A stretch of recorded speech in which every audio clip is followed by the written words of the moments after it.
Boa tarde. Amanhã ficam a faltar 50 dias para o início do Campeonato da Europa de Futebol. É um europeu que não se realizou em 2020 devido à pandemia. Portugal defende 5 anos depois o título conquistado em 2016 em França. Assinalamos a contagem decrescente para o início da competição com a presença nos estúdios da Renascença em Lisboa do selecionador nacional Fernando Santos. Fernando Santos, boa tarde. Boa tarde. É um prazer e uma honra voltar a recebê-lo aqui na Renascença. É um prazer para mim também. Vamos começar já pela planificação do Campeonato da Europa. As provas portuguesas terminam a 23 de maio, com a final da Taça de Portugal. Nesse mesmo dia terminam os campeonatos de Inglaterra, França, Alemanha, Espanha, Itália. Já estão definidas as datas para o anúncio da convocatória da seleção portuguesa e para o início do estágio da seleção nacional? Sim, tudo está pré-definido neste momento e neste tempo, infelizmente, em que continuamos a viver e que nunca sabemos se o desconfinamento vai continuar e ser gradual e, na realidade, podemos todos voltar àquilo que é a nossa vida normal. Obviamente que não tendo essa consistência ainda, fizemos aquilo que é o trabalho de casa, que está feito, mas sempre na expectativa será realizado. Portanto, o trabalho está feito. À partida, no dia 20, eu irei anunciar os convocados para a equipa para o Campeonato da Europa. 20 de maio. 20 de maio. No dia seguinte ao fim do Campeonato Português. Isso, não, penso que não. O campeonato acaba a 19 de maio. E depois há a Taça de Portugal Sim, no dia taça a 23. 23. Pronto, sim. É dia 20, é uma quarta-feira, penso, se não estou errado. E depois, dia 27, dar-se a início aos treinos na cidade do futebol. E, portanto, esse é o esquema que está montado. Agora, há aqui uma série de considerantes que não podemos ainda neste momento avaliar. O que pretendemos fazer é a semelhança do que temos feito e que tem resultado bem, dentro de tudo aquilo que eu tenho dito também, que é de aproveitar o tempo para treinar, porque é um tempo muito útil, porque também por isso começar a 27, porque, como sabem, há um ano que praticamente não tenho um dia de treino com os jogadores, portanto vou ter que aproveitar ao máximo esse tempo até ao primeiro jogo, depois a realizar não iria para treinar, essencialmente para treinar, que acho que é fundamental, porque não se consegue melhorar as rotinas de jogo, a qualidade do jogo sem treino. É preciso não esquecer que nestas últimas convocatórias, por exemplo, até nesta última, muitos dos jogadores que chegaram à Seleção Nacional nesta última convocatória tinham uma ou duas presenças na Seleção Nacional, sem nenhum treino. Isso é sempre muito difícil, depois de que a equipa em jogo possa libertar todas as suas capacidades, porque obviamente os movimentos que eles trazem com eles não são os movimentos da seleção, não são aquilo que é o padrão da seleção, e isso obviamente cria algumas questões. Um exemplo muito concreto, por exemplo, desta última vez, logo no único treino que fizemos, e até foi um treino mais de recuperação que outra coisa, por exemplo, o Cancelo, que aqui na seleção normalmente procura abrir ao corredor, dar profundidade ao jogo, dar muita largura ao jogo, iniciou o treino, depois tive que falar com ele, e iniciou o treino a fazer aquilo que fazia no Manchester City, a jogar interior, porque é aquilo que... E eu expliquei-lhe a ele e disse: olha, é assim, quando acabarmos aqui os jogos da seleção, quando chegares ao Manchester City, tens que fazer exatamente isto que estás a fazer, porque é isso que o teu treinador te pede, e tu tens que ser rigoroso naquilo que o teu treinador te pede, e tens que atuar de acordo com aquilo que é a estratégia do teu treinador. Mas aqui tens que mudar o chip, porque nós não jogamos assim, os teus colegas não conhecem esta forma de jogar, e portanto isto vai-nos criar durante o jogo com certeza desequilíbrios. Portanto, ora, como é que isto... Não, mas só conversa depois também não chega, não é? Porque, ok, os jogadores que sim, obviamente, e tentam fazer e tentam cumprir, mas depois, sem darem por isso, regridem para aquilo que é a função nos clubes deles. Mas temos vários jogadores que jogam nos seus clubes em posições que não são propriamente aquelas que jogam na seleção, mas mais do que a posição, as dinâmicas que eles imprimem nos seus clubes, ou que têm que imprimir, porque as instruções dos seus treinadores não é a mesma que nós queremos que imprimam na seleção. E as 2 semanas e meia de treino que vai ter até ao início da competição é um tempo aceitável de preparação? É o que há, e portanto temos que considerar aceitável. Não vale a pena... Mas serão mais importantes do que em outras competições, este período mesmo antes da prova? Sim, por aquilo que nos estava a dizer. As outras competições não existem, por simplesmente. Eu desde que cheguei à seleção, mas não é... Há 10 anos que eu já cheguei às seleções, eu já expliquei até o que me aconteceu no início, quando cheguei à seleção, que pensei que era um clube e que não era, porque depois também há estas questões. Eu só tive a felicidade de estar presente em 5 fases finais, 6 por acaso, também com a Taça das Confederações, num tempo mais curto, 2 campeonatos da Europa, 2 campeonatos do mundo e a Liga das Nações, em que me deu a oportunidade de ter algum espaço para treinar, não é? E para fazer evoluir a equipa enquanto equipa. Não é fazer evoluir individualmente os jogadores, porque esse trabalho a nós é muito mais difícil, isso precisa de meses. Basta olhar, eu fui treinador de clube, saber o que digo, porque também sei muito bem porque é que os meus colegas o dizem. Porque na realidade nós queremos moldar os jogadores à nossa forma de jogar, à nossa forma de estar, à nossa forma de pensar o jogo, mas isto demora meses. Por isso é que os clubes têm 1 mês e meio de pré-época. E mesmo assim chegamos muitas vezes à época já a decorrer e continuamos a dizer, e bem, e com toda a convicção e certos do que dizemos os meus colegas de clube, e eu disse também durante muito tempo, que ainda há um tempo, porque depois é já em competição nos jogos que se vai afinando verdadeiramente a máquina, né? Nós aqui não temos isso. Portanto, estes momentos antes de um campeonato da Europa ou antes do campeonato do mundo, em que permitem ter um tempo de 2 semanas e meia, são fundamentais para mim. Por isso, uma das razões por que optei, ao contrário até do que tinha feito antes, optei por ter só 2 jogos e não 3, que era, normalmente eu tinha 3 jogos de preparação. Entendemos todos, eu e a equipa técnica, que neste momento é muito mais importante para aquilo que temos visto nos jogos, para aquilo que nos tem acontecido, é muito mais importante para nós treinarmos do que termos competição de jogo antes de chegar lá. Claro que depois precisamos ter 2 jogos para verificarmos se aquilo que estamos a treinar vai ser consubstanciado em jogo, não é? Ou seja, se há um transfer do treino para o jogo. Vamos ter um jogo importante com a Espanha, onde na realidade isso pode ser testado. Dia 4 em Sevilha. Dia 4 em Sevilha, um jogo muito importante nesse aspecto, para testarmos na realidade a capacidade da nossa equipa e aquilo que nós queremos da nossa equipa. E depois temos um outro teste a seguir. Na realidade, tirando conclusões, depois temos um será teste em casa. Já está definido o local? Ainda não? Dia 9? O local não está definido, o jogo é dia 9, ainda não está definido. O adversário sim.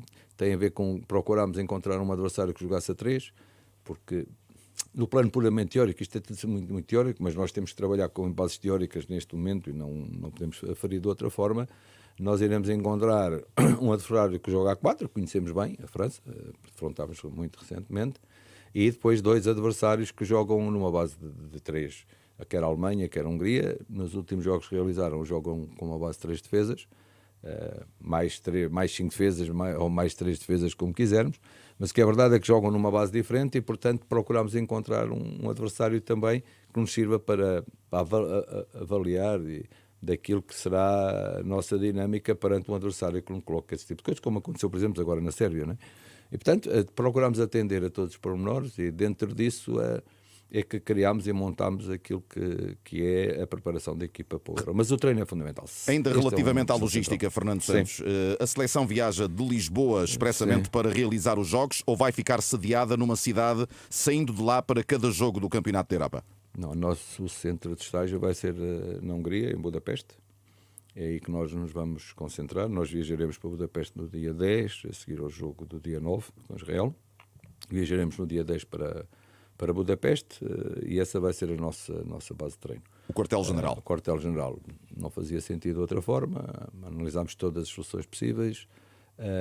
Temos 2 jogos, jogamos 2 jogos lá em Budapeste. Portanto, faremos uma viagem intermédia a ir jogar a Munique, mas estamos a falar de 50 minutos, 55 minutos de viagem. Uma viagem rápida. Uma viagem rápida, porque esse também é um problema. E que não será desconfortável. Não, pois porque numa fase de fim de época, sabendo nós como é, épocas gastantes como são, depois colocar os jogadores com muitas viagens, e isso é um problema de cansaço e que não podemos depois também. Acaba por poder não treinar, quando se viaja muito, acaba por o treino também ter que ser sempre... Recuperação do jogo, recuperação da viagem. Recuperação ainda, agora os treinadores falavam em relação a esta questão. Portanto, nós o que procuramos é criar as condições para que, na realidade, os jogadores possam descansar e treinar. Isso é o que nós procuramos fazer. Posso depreender que preferia um europeu concentrado, como tem sido habitual, 1 ou 2 países, e não este europeu distribuído por tantas cidades. Sim, principalmente por uma questão que encerra, é que nós não sabemos o que é que vai ser a seguir. Ou seja, quando estamos num país, seguramente temos uma base de treino e ficaremos sempre aí, não é? Apesar de, quando é países com dimensões muito grandes, como foi o Campeonato do Mundo, por exemplo, no Brasil, ou agora na Rússia, as viagens também são desgastantes, porque acabamos de ter viagens de 2 horas, 3 horas, e também acaba de ser desgastante. Mas estamos no mesmo local, a língua é a mesma, portanto as coisas funcionam. Por exemplo, no Campeonato da Europa, eu não sei o que é que vai acontecer a seguir à fase de grupos, não é? Onde é que vamos jogar a seguir à fase de grupos? Porque isso nenhum de nós pode adivinhar neste momento, porque depende da classificação, depende do que é que acontecer, e portanto podemos ir jogar a vários países. São muitas hipóteses. São muitas hipóteses. E depois, em relação à questão, e esta é importante também, que tem a ver com os fusos horários, porque muitas vezes há 2 horas de viagem, mas 2 horas de viagem com fuso horário, com mais 1 hora, por exemplo, de diferença no fuso horário, já altera as coisas. E então obrigar-nos a ir, se calhar, 2 dias antes. Viajar 2 dias antes para essa adaptação, porque estas coisas têm que ser todas pensadas, não é? E essa parte a gente vai ainda, com o decorrer da competição, é que iremos ver e analisar o que é que vamos fazer. Há aqui um aspecto... Estrategicamente, sim, Budapeste vai ser a nossa base. Há aqui um aspecto positivo que são os adeptos. Vai haver adeptos. Budapeste já anunciou que será presença em massa de adeptos no estádio de Budapeste. Há aqui um contraste com aquela que tem sido a realidade atual do futebol, que é voltar a haver adeptos. É uma boa notícia para a seleção portuguesa, de resto, para todas as seleções. Acho que é uma ótima notícia. E também não me surpreende que o Budapeste vai ser em massa, até porque a Hungria joga em casa, não é? E, portanto, está na realidade... Mas a lotação do estádio, eles estão a anunciar os 100%. Pois, mas é isso que eu digo, não me estranha, isso na Hungria não me estranha, se calhar noutras cidades não irá ser assim. Mas haverá aqui um contraste, curiosamente, com aquilo que os jogadores já se estão a habituar ao longo da temporada, que é não ter adeptos. Não é um bom isso poderá mexer também um pouco? Acho que o que vai mexer é pela positiva, não vai mexer pela negativa, que só vai mexer pela positiva porque o adepto, mesmo que seja do adversário, é sempre importante, não é? O estádio cheio é sempre motivante para todos os jogadores. O que não é motivante é jogar sempre sem público, não é? Há uma adaptação, mas não quer dizer que essa adaptação seja no bom sentido da palavra. Será sempre okay, pronto, tem que ser assim, é um mal menor, tem que ser assim, vamos jogar. Tudo bem, ok, pronto. Tá. Não é vamos jogar. É um bocadinho diferente, não é uma adaptação mais porque é assim. Por necessidade, ponto. E por necessidade, ponto. Vamos jogar, a seleção portuguesa vai jogar como campeã da Europa em título. Foi candidata e assumiu isso em 2016 e agora é a seleção favorita. É uma questão de semântica só. Eu já não vou dar mais pesos expeditórios.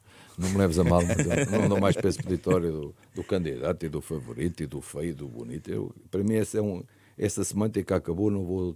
Fernando Santos, feio e bonito... Eu já não dou mais para essa semântica. Sinceramente, já me tentei Vamos para outro capítulo. Eu vou tentar responder à pergunta, isso sim. À pergunta que me fizeste, porque essa é pertinente e não é questão de ser candidato a favorito. Portugal vai-se apresentar neste Campeonato da Europa para manter o seu título de campeão. Isso é seguro.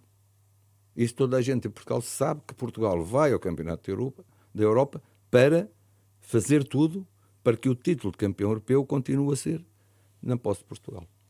A jogar melhor do que jogou nos 3 jogos de março? Coloca essa questão porque surgiram várias críticas à qualidade do futebol apresentado. Quer dizer, eu acho que é uma questão que... É o que eu digo. Começámos esta entrevista por uma questão importantíssima. Eu próprio referi aquilo que eu já disse dezenas de vezes, centenas de vezes, quando fui treinador dos grandes clubes, quando andei nas Ligas dos Campeões, quando andei a jogar todas essas provas, não é? Que sem treino não se pode jogar melhor, melhor no sentido que as equipas não podem estar mais rotinadas. Portanto, sem treino é difícil. Na seleção parece que isto é um fator que não tem peso. Estarmos 5 meses sem estar juntos, chegarem 6, 7 jogadores, por exemplo, como na última convocatória, que nunca tinham estado na seleção. Deem uma voltinha para o número de jogos que os jogadores que estiveram no último grupo tinham, de internacionalizações tinham. E vão perceber que uma coisa é com treino, outra coisa é sem treino. Portanto, obviamente que nós queremos sempre fazer tudo bem, porque todos nós sabemos que só podemos ganhar se fizermos tudo bem. E portanto é isso que a gente vai procurar fazer. Fernando Santos, falámos há pouco na questão da semântica, mas sim, há também aqui a questão da profecia. E a sua ficou célebre no Campeonato da Europa, quando, surpreendentemente, disse, e de uma forma muito convicta, sem dúvida, que só regressaria a 11 de julho. E disse isto com muita antecedência. Desta vez, a final do Campeonato da Europa vai ser mesmo a 11 de julho. Vai deixar o recado em casa de que só regressa no dia 12? Sim, mas quando eu fiz essa afirmação, fiz-o na convicção de que, na realidade, Portugal estava no bom caminho para poder ser campeão da Europa, e não tinha dúvidas. Apesar também, se lembram, nessa altura, também a questão que se colocava da semântica, do bonito, do feio, estas coisas todas, mas eu que me parecia que o caminho estava a ser encontrado e a equipa estava, na realidade, em crescendo naquilo que era para aquela equipa, com aqueles jogadores, para aquela equipa, fazer, na realidade, um campeonato brutal, um campeonato da Europa brutal em 2016. E tão brutal foi que fui campeão da Europa. E, portanto, o que eu espero é que, na realidade, esta equipa tenha esse crescimento também, quer na primeira fase da preparação e depois ao longo do Campeonato da Europa, que nos permita, na realidade, só regressar a Portugal dia 12. Vai convocar no dia 23 jogadores ou mais? Há essa expectativa, penso eu, Temos essa pouco dos selecionadores. há um pouco dessa expectativa. Há algum número neste momento esteja em cima da mesa? Falou-se nos 25? 26, já ouvi falar, os meus colegas que lançaram esta primeira ideia, com a qual eu concordo, e vou explicar porquê, falam em 25, era o Mancini, que foi o primeiro até a contactar-me e a falar-me sobre este assunto. Eu acho que 23 é um bom número. É um bom número. Acho que não há necessidade de ter mais que 23. A questão aqui coloca-se de uma forma diferente. Neste contexto de pandemia, que é um contexto completamente distinto, em que, na realidade, nós sabemos o que está a acontecer aos jogadores, o que pode vir a acontecer aos jogadores, e, portanto, abrir a possibilidade de termos mais 1, 2 jogadores, eu acho que 25 é um bom número. Ter mais alguém, porque imagina que alguém que se lesiona e que está incapaz de chegar ao fim de um campeonato da Europa, pode ser substituído. Infelizmente, espero que isso nunca aconteça. Mas, por exemplo, alguém que contrai este vírus, e estamos a falar no dia 2 ou 3, que é quando temos que dar a lista final. E depois, mas não pode sair. Não pode ser substituído, porque ele só tem 10 dias ou 14 dias de quarentena. Portanto, ele vai estar apto ainda para jogar alguns jogos do Campeonato da Europa, não é? E, portanto, eu acho que perante este cenário da pandemia faz todo o sentido podermos alargar 25. Agora, o meu número ideal é sempre 23, porque acho que é o número correto. Ter mais jogadores também não sei se traz alguma coisa muito importante, até ao nível do treino mesmo. Mas desses 23 já tem uma percentagem definida de jogadores que estão na sua mente para ir ao Campeonato da Europa? A lista que fiz a semana passada, obviamente sem excluir ninguém, portanto, quando eu digo uma lista tem a ver porque temos que apertar a malha, estamos já, como diz, a 50 dias do Campeonato da Europa, e, portanto a malha vai sendo reduzida e vai sendo mais apertada, mas isso não exclui que pronto, então agora fixámos nestes 35 ou 36 e, portanto, os outros não contam. Não é nada disso. Isso não pode acontecer nunca, até porque podia haver algum problema e temos que recorrer. Portanto, a análise continua a ser a mesma. Neste momento tem 35, 36. Mas temos 35 jogadores. Essa sua lista tem 35, a que fez na passada semana? Sim, tem. À volta disso. Tem 3 jogadores por posição e depois tem mais 1 ou 2 daqueles que nós consideramos que também podem sempre estar presentes, não é? E, portanto, agora... Foi a lista feita antes da lesão de Pedro Neto, depois da lesão de Pedro Neto? Por acaso foi feita antes da lesão do Pedro Neto, portanto, substituiu? Neste caso teve que ser substituído. Nessa observação, sim. Estava a contar com ele, é uma baixa importante.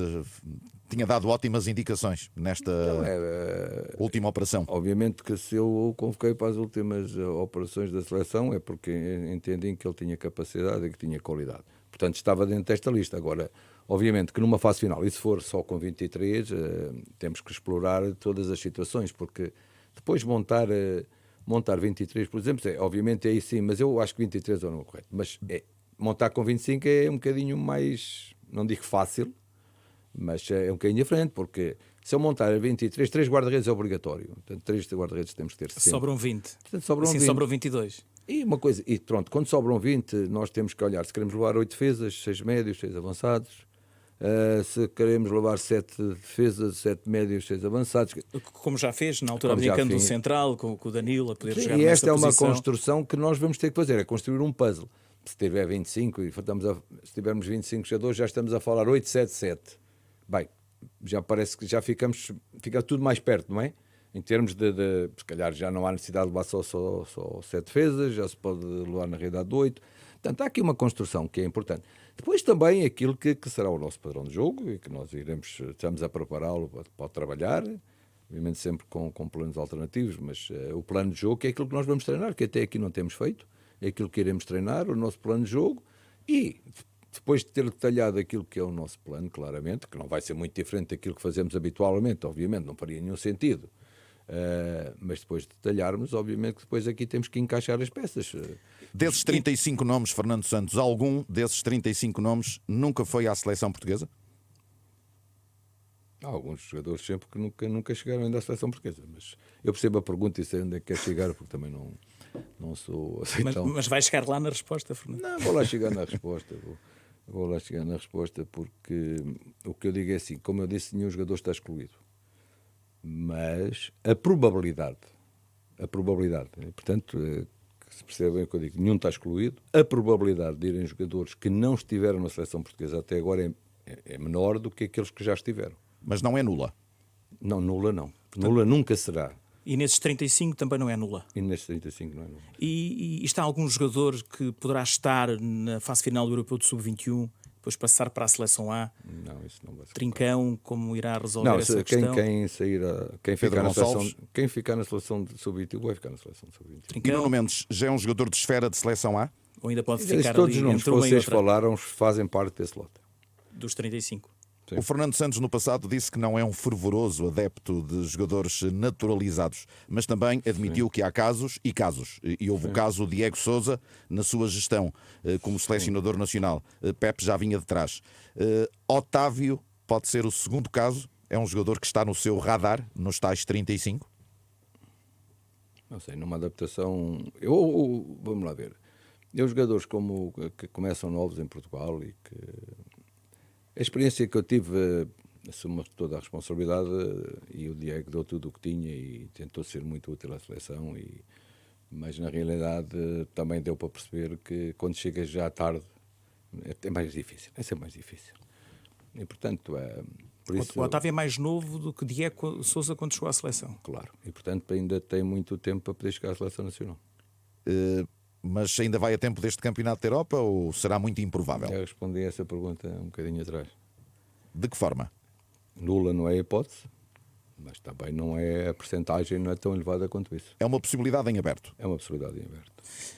A propósito de Cristiano Ronaldo, aquela questão da braçadeira, chegou a falar com ele depois do jogo com a Sérvia, esclareceu que aquele assunto tinha a importância que tinha, que estava resolvido, mas chegou a ter alguma conversa, diria, mais tranquila com o capitão da seleção portuguesa? Vocês acham? O que é que acham, sinceramente? Eu acho que sim. Então, Eu só tenho dúvidas não sei porque é que me perguntam. se nos vai falar um pouco dessa conversa. Não, essa conversa eu não vou, porque nem com as conversas... Não, em termos particulares, mas pelo menos como selecionador. Não vou, acho que não vou agora, nunca falei, nunca vou falar naquilo que são as minhas conversas privadas com os jogadores. Agora, que eu tenho conversas com eles todos os dias, tenho, mas não é só com o Cristiano, é com todos. Aliás, os meus jogadores dizem isso tanta vez, que se há coisas que eu faço é na realidade ao nível da conversa com eles, é de exprimir aquilo que penso, o que é que eles pensam. E nós temos na seleção, felizmente, um grupo de trabalho tão forte e tão unido que nos permite tudo isso. Mas não acredita que seja um episódio que se venha a repetir em algum tipo de circunstância? Não acredito de maneira nenhuma. Não acredito de maneira nenhuma. E eu acho que a resposta dele, e isso posso dizer, que quando falei com ele, eu já vinha da conferência de imprensa e ele já tinha feito até um post. E, portanto, eu já falei depois. E acho que a reação dele é tão espontânea que, na realidade, vejam, é o espaço em que eu à conferência de imprensa em que volta, ele já tinha posto um post. E, portanto, em que mostrou claramente aquilo que é o seu sentimento. E que todos reconhecemos e conhecemos. Não foi um episódio, obviamente, agradável, mas daí a comparar com outros episódios, eu acho que vai uma grande distância, vai uma distância muito grande. Temos que pensar um jogo importantíssimo para a seleção, o golo que se marca no último minuto, toda a gente vê que a bola dentro da baliza, principalmente que estava ali ele, e quem viu o melhor de todos nós foi ele e foi o Bernardo. Aliás, é curioso que eu depois falei com o Bernardo e disse-lhe: Bernardo, mas a bola estava ali, tu podias fazer golo. Ele disse: mas a bola estava lá dentro. Mas já era golo, não? A bola estava lá, eu estive a postar, porque a bola estava lá dentro. Porque em condições normais, se nós olharmos para o lance, eu depois quando vi o lance, se olharmos para o lance, o Bernardo podia parar a bola, sentar-se, e faria golo. E fazia o que queria, não é? Como ele faz sempre, que ele nunca dará um chute de primeira, assim de qualquer maneira. E eu perguntei-lhe, eu disse ao Bernardo, mas a bola estava lá dentro, mister. Percebes? E portanto, a reação é uma reação, na realidade, muito quente, demasiado quente, sim, mas daí que foi o símbolo nacional, que foi não sei o quê, quer dizer, acho que aqui como disse há pouco, não foi agradável, ponto. Sim, não foi agradável, ponto. Mas ele sabe que não foi agradável, ponto. E não volta a repetir. Sim, claro. O jogo com a Sérvia, A propósito desse jogo, André Pirlo, o técnico da Juventus, o técnico da equipa de Cristiano Ronaldo, chegou a dizer que se Portugal tivesse vencido a Sérvia, o Cristiano iria regressar mais cedo. Cada um diz tudo o que quiser, não é? Eu já ouvi tanta Não havia coisa. nada combinado com André Eu já ouvi tanta coisa. Com o André Pirlo, eu nem ouvi. Por acaso acho que ele foi lá um dia para me visitar, mas eu já tinha saído e não tive a oportunidade de falar com ele. Vi o diretor desportivo, sim, esse esteve lá, mas cumprimentei-o de longe. A única pessoa com quem falei foi com o médico, porque trabalhou comigo no Panathinaikos há muitos anos atrás, é um grego, Tchourodis, que trabalhou comigo há muitos anos atrás no Panathinaikos, e com quem tive a oportunidade de estar a conversar um bocado sobre a Grécia, sobre a família, aliás, acho que a mulher dele, que é advogada, até foi quem fez o primeiro contrato comigo quando eu fui para a Grécia. E, portanto, eu não falei com nenhum deles. Isso é... Mas Pirlo disse na projeção deste jogo com o Atalanta que Eu sei, se Ronaldo... eu já li as declarações já. Tá bem, Mas não havia nada combinado nesse sentido. Mas acham que havia alguma coisa com isso? Mas é possível. Então, quer dizer, se ganhássemos à Sérvia, o Ronaldo não ia ao Luxemburgo. Então, mas as coisas funcionam assim. Então, agora, quem é que manda a seleção? Não? Então, há qualquer coisa assim que não funciona, não é? Agora, isto não vem do Cristiano, não acredito. O Cristiano pode ter dito qualquer coisa, sei lá, não sei se disse, mas qualquer coisa, se tivesse feito aquele gol, se calhar poupava-me um bocado no jogo a seguir, ou sei lá. Como também pode-me dizer a mim que se marcar golo neste jogo, depois se calhar no outro vão poupar para chegar melhor à seleção, quer dizer... E eu agora ia dizer aqui que o Cristiano disse-me a mim que se tivesse marcado não sei o quê, que naquele jogo, se não tivesse sido eliminado pelo Porto, que se calhar não jogava os gols a seguir para estar melhor na seleção. Não me disse nada. Mas eu podia também dizer isto, não é? E toda a gente ia achar que o Cristiano tinha dito. O Cristiano Ronaldo vai chegar ao europeu com 36 anos, 4 meses, com cerca de 50 jogos oficiais. Está a pensar em fazer alguma gestão da qualidade do trabalho físico, do momento físico do Cristiano Ronaldo no tal estágio, nos jogos de preparação, nos jogos também do Campeonato da Europa? Mas fizemos com o Ricardo Carvalho, fizemos com o Bruno Alves, fizemos com todos. Não há jogador nenhum na seleção. Se a preocupação que a seleção tem, a equipa técnica da seleção tem, e já disse isto muitas vezes, é essa. É olhar para o número de jogos que fizeram, a idade que têm, as performances que fazem. Tudo e esse é um aspecto atencional a ter em conta com o Cristiano. Ele vai chegar com cerca de 50 jogos. Com o Cristiano, com o Pepe, esta época. Se for convocado, com o Fonte, se for convocado. Admite que não faça os minutos todos para a gestão? Depende do tipo de gestão que eu quero fazer. Depende se eu vou fazer a gestão ao nível do treino, se vou fazer a gestão mais ao nível do jogo. Pois essa aí é que tem que ser a arte e a capacidade de perceber o que é melhor. Há jogadores que... descansar a nível do jogo, uns minutos ou mais minutos ou menos minutos, se calhar é benéfico. Há outros que não. Porque pode ser até benéfico fisicamente, não é benéfico mentalmente. Claro que se calhar podíamos ter descansado o Cristiano no jogo de Andorra, do Luxemburgo, depois de estarmos a ganhar 3-1. Pois, mas o Cristiano tinha acabado de ter uma grande oportunidade de gol. Tinha feito um gol, mas tinha outra grande oportunidade de gol, que não concretizou. Retirá-lo do jogo nesse momento não pode ser benéfico para o jogador. Nem para ele, nem para outro qualquer.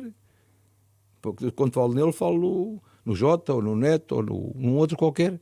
Há momentos do jogo em que retirar um jogador para poupar 10 minutos, para poupar um quarto de hora, quando o jogador naquele momento até precisa de vir acima, porque entretanto houve qualquer coisa que não terá corrido tão bem. Também é ao contrário.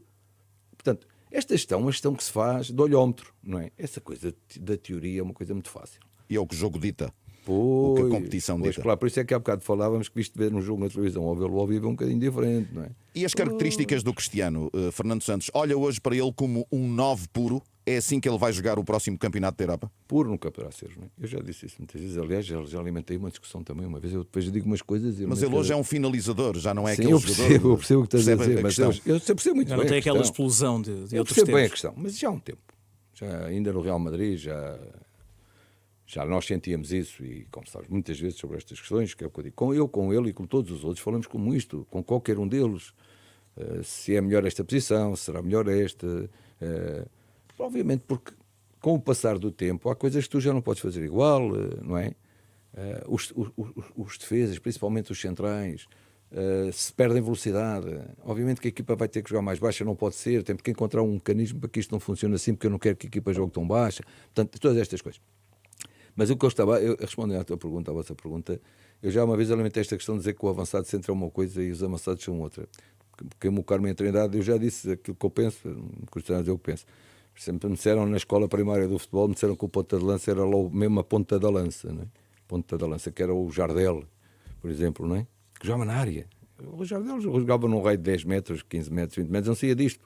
nem a gente queria que ele saísse, porque era ali que ele era diabólico, né? Entre aspas, no bom sentido da palavra. O Cristiano nunca pode ser esse jogador, jogar só uma faixa de 10 metros, aproveitar só os cruzamentos. São jogadores, ele não tem estas características, ele vai ser sempre um avançado. Agora, na minha perspectiva, cada vez mais a vir, ou cada vez menos, perdoem-me, mas cada vez menos a vir da esquerda para a direita e cada vez mais a estar mais, vir da esquerda para o centro, e estar mais no centro, e derivando à esquerda ou derivando à direita, mas jogando mais partindo do centro e menos a partir de uma das alas. Pontualmente em algum jogo, por característica do próprio jogo, pode ser importante que ele saia à esquerda, que saia da esquerda para dentro. Pode ser importante. Se eu entender que neste jogo um jogador ali me será importante, arrastando para depois entrar um lateral, ou para entrar um médio, ou para a aproximação à ponta de lança, mas depende também das características do jogo, não é? Com 4 adversários, parece mais, com 4 defesas, parece mais coisas. Mas com 3, por exemplo, em que normalmente irão jogar 3 atrás, se calhar as coisas podem ser diferentes, percebe a ideia? Agora, tendencialmente mais na zona central do terreno. Sim. E conta também analisar a possível utilização no ataque em várias posições na seleção portuguesa, que esperemos vai estar na fase final do Mundial do Qatar em 2022? Ele terá 37 anos e 9 meses. Sim, não é será fisicamente que não estará. Mentalmente, acredito que ele estará completamente disponível na mesma, mas quer dizer, futurologia é difícil, não é? Fazemos futurologia é difícil. Conhecendo e as suas capacidades físicas, e se ele continuar, como eu digo, mentalmente forte, no sentido daquilo que ele é, naturalmente que sim. Já não falta assim tanto para o Campeonato do Mundo não, pois, falta de inverno no Qatar. Falta 1 ano e meio, sensivelmente. Fernando Santos, termina o atual contrato com a Federação Portuguesa de Futebol em 2024, admite renovar, tem planos para depois dessa data relativamente ao seu futuro ou ainda não fez esses planos? Não fiz, parece que alguém já fez os planos, que no outro dia também li para uma coisa qualquer, que eu já me tinha despedido dos jogadores, não sei. Mas poderá despedir-se depois, só depois de 2024, renovando o contrato? Vamos ver. Há uma questão aqui muito importante. Eu, quando fui convidado pelo Dr. Fernando Gomes para assumir o cargo de responsabilidade da Seleção Nacional de Portugal, ele sempre me disse que gostava de contar comigo no seu projeto. O projeto dele vai acabar nessa fase. E, portanto, eu até lá estou comprometido com ele. Depois disso, pensarei. Não quer dizer que não tenha todo o respeito por quem vier a ser o futuro presidente da Federação Portuguesa de Futebol. Longe de mim, não é isso. E vocês conhecem bem, a questão não é essa. Mas há um compromisso entre mim e ele. E eu gosto de respeitar os compromissos, ele também. E, portanto, ele também pode prolongar, eventualmente, a sua ligação à Federação, nessa altura. Portanto, por isso logo veremos 2024. Ou a equipa de Fernando Gomes poderá ficar pronto, a equipa a trabalhar também na Federação. É algo que tem em aberto. É sempre algo que também tem em aberto, seguramente. E no dia que sair, Fernando Santos, no dia que sair, José Mourinho será um bom substituto? Ele que há 2 dias saiu do Tottenham. Eu acho que sim, mas já Portugal tem, na realidade, grandes treinadores e com muita qualidade que substituirão seguramente bem o Fernando Santos. Não tem uma coisa a ver com a outra. Como selecionador nacional, é preciso substituir enquanto selecionador nacional. Fernando Santos, para terminarmos, um tema da atualidade que tem a ver com a Superliga Europeia. Sim. A UEFA já condenou, já de resto anunciou que os jogadores não poderão representar as seleções se alinharem nessa Superliga Europeia. A FIFA também já se opôs, várias federações, vários clubes. Como está a analisar este problema que surgiu esta semana da Superliga Europeia, anunciada por um conjunto de clubes de elite do futebol europeu? Totalmente contra. Não passa nem sequer para a cabeça que isso possa ser viável, sinceramente. E porquê? Não faz nenhum sentido. Não traz. O que é que vai trazer positivo ao futebol? Menor qualidade, eventualmente só. Não vejo outra. Como é que vamos... Como é que pode haver aumento de qualidade se houver diminuição quer da competitividade, quer das receitas? Eu não sei se há algum campeonato interessante de basquete nos Estados Unidos. Não sei. Há lá uns coisas das escolas e tal. É um modelo à americana, um modelo fechado. Eu sei. Mas é um bocadinho coisa das escolas, a gente sabe, pois há uns drafts, há assim umas coisas, quer dizer, mas eu nunca ouvi falar do campeonato de basquete das escolas lá.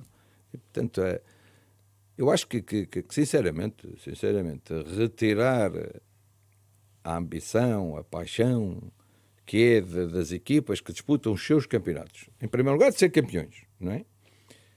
Que é algo absolutamente, em qualquer país do mundo que eu conheço, é o mais transcendente. Depois, em segundo lugar, o poder estar presente nessas grandes competições. É aquilo que motiva as equipas e que motiva as pessoas, os adeptos. E, portanto, eu acho que é retirar claramente a capacidade do futebol, é reduzir isto a um conjunto de equipas, não é de equipas. Para já deixam de ser clubes, na minha perspectiva. Passam a ser equipas. Porque lá nos Estados Unidos, nessa tal competição, não existem equipas, existem clubes, que têm donos, que compram e vendem os clubes. Aquilo é um negócio, não é? Como se fossem empresas. Não, são empresas. E é o dinheiro que está por trás disto tudo. Claro que é evidente. Claro que só pode ser, não é? Não pode ser pensar para o bem do futebol. Isso é seguramente. Mas Porque imagina que estes jogadores não podem participar num campeonato do mundo, no campeonato da Europa. Como é que isso é possível? Imagina-se a fazer uma convocatória assim. Sem jogadores que possam estar. Não, eu imagino-me tudo, não é? Porque isso vai ser igual para todos. Agora, a qualidade do Campeonato do Mundo ou do Campeonato da Europa será melhor? Ou da Liga das Nações, que é uma prova fantástica, por exemplo, que nós passamos ao lado. Nós ligamos muito lá a Liga da América, lá americana, e depois achamos que a Liga das Nações não é nada. Que é mais forte do que o Campeonato da Europa, por acaso, na minha perspectiva. É mais forte. Porque logo à partida exclui dessa fase final, só mantém 16 equipas. É como se estivéssemos já a jogar a partir dos quartos de final, normalmente. E, portanto, é na verdade uma liga que no futuro as pessoas vão perceber que é muito forte. Em termos competitivos é muito forte. Retirarmos isto tudo, estas competições, não faz sentido nenhum, sinceramente. Portanto, completamente contra. Completamente contra. Obrigado, Fernando Santos. A entrevista ao selecionador de Portugal nesta contagem decrescente para o Euro 2020, que vai realizar-se de 11 de junho a 11 de julho. Boa tarde. Boa tarde. Boa tarde.